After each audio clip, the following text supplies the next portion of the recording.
ending fiscal year 2024-25 with gains in efficiency and productivity in government. Some of the strides made include expanding the use of ICT in the public sector to drive efficiency and effectiveness, building a shared services operations as a means of transforming the way government provides service internally, transformation of human resource management practices, compensation management, and rationalization of public bodies.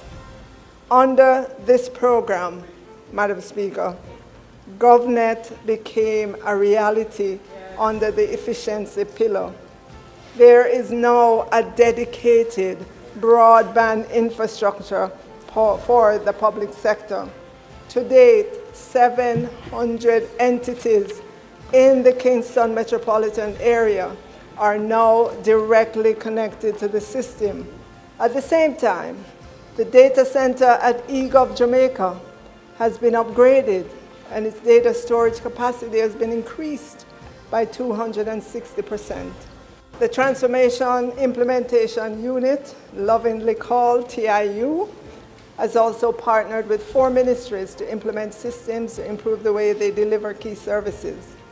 A customer relationship management system was implemented at the Passport, Immigration and Citizenship Agency of the Ministry of National Security.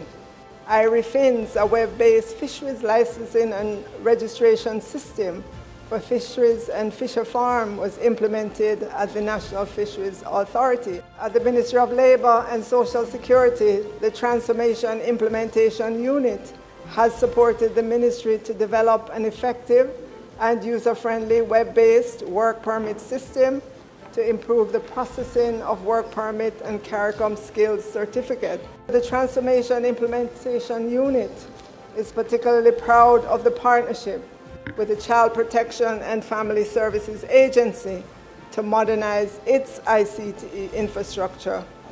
The CPFSA can now boast a unified network built on modern, secure, and robust technology.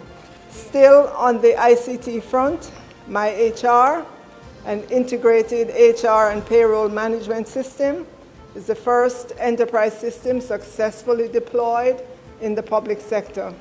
It is now being used by approximately 70 ministries, departments, and agencies. In the upcoming fiscal year, we will implement a new phase of the public sector transformation program to build on the gains made in phase 1.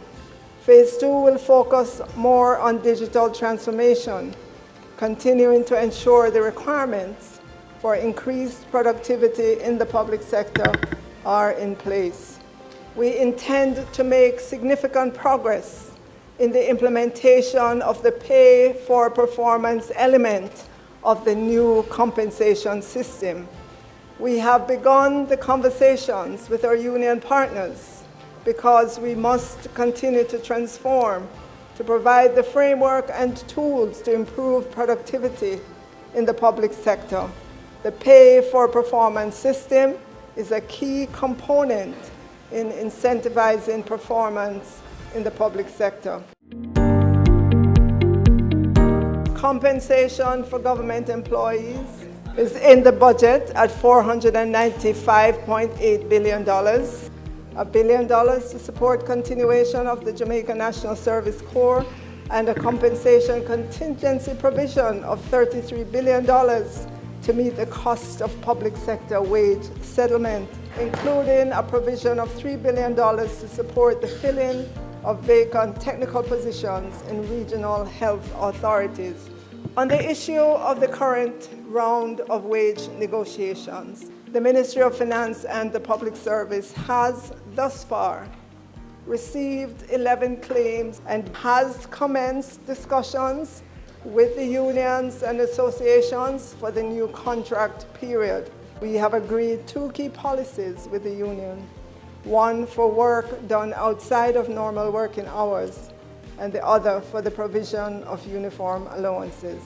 The continued engagement of all stakeholders remain key to the maintenance of harmony in the public sector.